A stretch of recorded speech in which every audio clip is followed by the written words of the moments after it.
BNP সরকার গঠন করলে এই মানুষগুলো এলাকার জন্য কাজ করবে এবং এদের পিছে আমি দাঁড়িয়ে থাকবো যে কি হলো, কাজ করো না কেন তোমরা। এদের সকলের হাতে আমি দলের পক্ষ থেকে ধানের শীষ তুলে দিয়ে গেলাম। 12 তারিখ পর্যন্ত এদেরকে আপনারা দেখে রাখবেন। নির্বাচিত হলে পরে ইনশাল্লাহ 13 তারিখ থেকে এদের দায়িত্ব হচ্ছে 24 ঘন্টা আপনাদেরকে দেখে রাখা। এই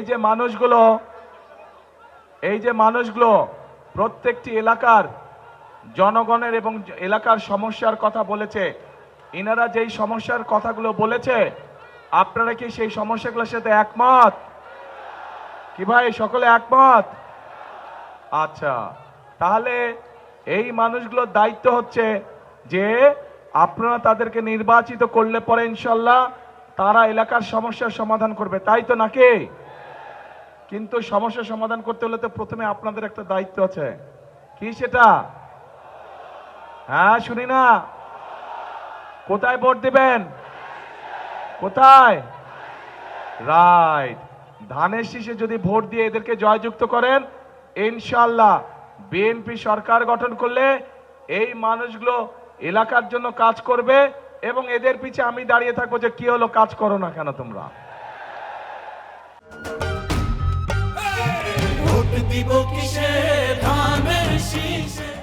কাজে আপনারা একটু ধানের শীষ উঁচা করেন, আপনাদের হাতে ধানের শীষলা। এদের সকলের হাতে আমি দলের পক্ষ থেকে ধানের শীষ তুলে দিয়ে গেলাম। 12 তারিখ পর্যন্ত এদেরকে আপনারা দেখে রাখবেন। নির্বাচিত হলে পরে ইনশাল্লাহ 13 তারিখ থেকে এদের দায়িত্ব হচ্ছে 24 ঘন্টা আপনাদেরকে দেখে রাখা। আমরা পরিকল্পনা গ্রহণ করেছি যে নদী ভাঙন যেভাবে হোক আমাদেরকে এটার মধ্যে প্রতিরোধ গড়ে তুলতে হবে, যাতে করে এলাকার মানুষের জমি জমা আমরা রক্ষা করতে পারি। কারণ বৃহত্তর ফরিদপুর এলাকা কৃষি প্রধান একটি এলাকা। এই এলাকায় পাট শিল্প আছে, যেই পাট শিল্পকে যদি আমরা সহযোগিতা করতে পারি, এই পাট শিল্পের সাথে লক্ষ লক্ষ কৃষক ভাইরা জড়িত আছে এবং এই পাট শিল্পকে সহযোগিতা করার মাধ্যমে একদিকে যেরকম কৃষক ভাইদের সুবিধা হবে, একইভাবে আমরা দেশকেও সামনে নিয়ে যেতে পারবো। এই পাট রফতানি করার মাধ্যমে, বিভিন্ন পাটজাত দ্রব্য রফতানি করার মাধ্যমে আমরা দেশে বৈদেশিক মুদ্রা অর্জন করতে পারবো। প্রিয় ভাই বোনেরা, এই ফরিদপুরের চর অঞ্চলগুলো নিয়ে প্রচুর পরিমাণের সোয়াবিন চাষ হয় না?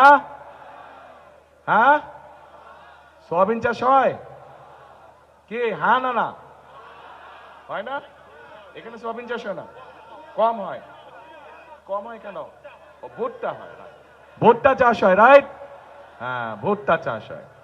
এই ভুট্টা চাষের সাথে বহু কৃষক এটার সাথে জড়িত আছে, যাদের পাশে আমরা দাঁড়াতে চাই, যাদের পাশে দাঁড়ানোর মাধ্যমে সেই কৃষক ভাইদেরকে আমরা সহযোগিতা করতে চাই। এবং সে কারণেই প্রিয় ভাই বোনেরা, আমরা সিদ্ধান্ত গ্রহণ করেছি যে বাংলাদেশে সকল কৃষক ভাইদেরকে আমরা একটি কৃষক কার্ড দিতে চাই।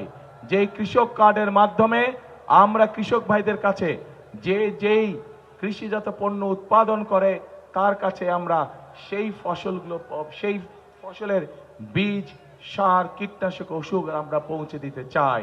অন্তত একটি সিজনের সম্পূর্ণ ফসলের আমরা পৌঁছে দিতে চাই, যাতে করে সেই কৃষক ভাই ধীরে ধীরে স্বাবলম্বী হতে পারে।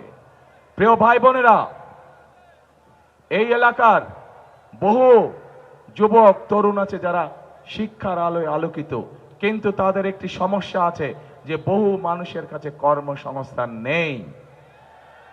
আমরা পরিকল্পনা গ্রহণ করেছি বাংলাদেশের প্রত্যেকটি এলাকা, প্রত্যেকটি জেলার বিভিন্ন রকম বৈশিষ্ট্য আছে। সেই বৈশিষ্ট্যগুলো পর্যালোচনা করে সেই এলাকার উপযুক্ত কি কি কলকারখানা তৈরি করা যায়, যে সকল কলকারখানা তৈরি করলে পরে সেই এলাকার মানুষের কর্মসংস্থান হবে, এবং সেভাবেই আমরা গড়ে তুলতে চাই। কৃষি এবং শিল্প দুটোকে আমরা গড়ে তুলতে চাই, যাতে করে প্রত্যেকটি এলাকার মানুষের কর্মসংস্থানের সুযোগ হয়, যাতে করে সেই এলাকার মানুষ আত্মসম্মানের সঙ্গে বেঁচে থাকতে পারে।